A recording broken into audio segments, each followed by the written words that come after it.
Good day, students. Welcome to our Practical Research 1, Quarter 3, Module 8. It's about designing a research project related to daily life. Okay, in this module, so you're expected to design a research project related to daily life. Okay, at the end of this module, you're expected to identify the elements of a research project and design a research project related to daily life. Okay, so I hope you have already in mind what research project are going to pursue. So you have already a topic in your mind with your group mates. Okay, so this is already the beginning of your research project. Okay, let's have this introduction. Since qualitative research mostly examines the convolutions of human conditions or situations, human behavior, social phenomena, and poses questions about events in daily life, this kind of research is closely tied to reality. Qualitative research designs do not use hypotheses. They merely state a problem or pose questions, the answers to which are discovered extensively and profoundly by way of diverse research designs like the case study, ethnography, phrenological approach, and a host of others. Where data had been collected through procedures like the interview, participant observation, focus group discussion, and a lot more, data are subjected to analysis that requires categorizing of data, coding, while at the same time being attentive to themes that surface which could be the answers sought by the researcher. Okay, let's try this. So use jumbled letters to build a word. Write your answer in the space provided. Okay, number 1. Okay, it is understand. Very good. Okay, number 2. Okay, correct, that is describe. And number 3. Okay, right, is discover. Okay, so what words were you able to figure out? So first is understand, describe, then discover. So how do these words relate to designing a research project? Okay, so these words are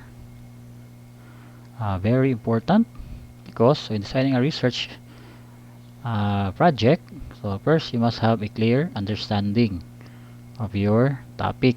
So before you dwell on it, so make sure you have this background of the topic. So you already researched it or have some readings about it. Okay, so you will not have a hard time on proceeding to your research. Okay. Okay, let's go to our lesson. So this is our lesson. So this is an example of a research project design. So we have field of interest, problem, kind of qualitative research, purpose of the study, then target participants. Okay, example here is the arts, humanities, sports, science, and business. So problem is challenges in finding a new job. Then kinds of qualitative research. So he uses narrative. Okay, so in module 7, so we already discussed what are the kinds of research. Okay, so I hope you're familiar with those things already. Okay, purpose of study, report or reflect the stories. Okay, so you might in your problem here, so you might pose what are the stories behind of the applicants in finding a job. Okay, if this is your problem, so what are their struggles? So you might tell a narrative of the applicant. Okay, so participant is 1 or 2. Okay, so such as so the year's experience starting a new job, an experience that changed your behavior, episodes from a summer vacation in your childhood, a day when you become a leader. So this is the sample of the purpose of study in these areas. Okay. Okay, for agriculture and fisheries. So the design being used here is phenomenology. So describe the essence of an experience such as, so Filipino grade 12 students life experiences in group performance. So understanding the life experiences of senior high school athletes. So the participant there is group, okay? Because it's more of experiences of a group. So pedagogical approach. Then for ICT, so the problem here is school athletes face manage time management issues. So uses the grounded theory. So the purpose here is to discover a theory or generate a theory such as investigation of student-teacher relationship, study of smoking sessions among senior high school students. The number of respondent here is participant is group. So, okay, so it's still moderate. Okay. Then ethnography seeks to understand such as mental well-being of students from ethnic minority groups, students with learning disabilities who have cancer. So the number of participants here is group or large. Okay.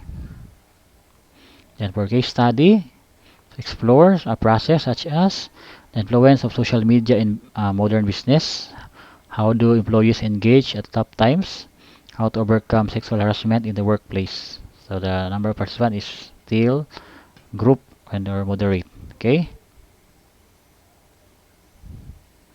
Okay, so let's do this. So for your activity, design a research project. So design a research project of the given topic by completing the template below. So this is the topic.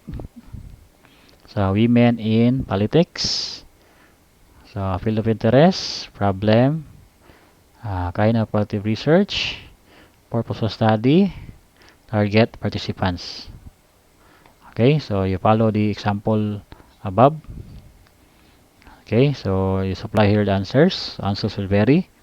So you write it on the paper, then send it, or you can have it on Microsoft Word and submit it into my email account. Okay, so your answers here will vary. Okay, so let's remember this.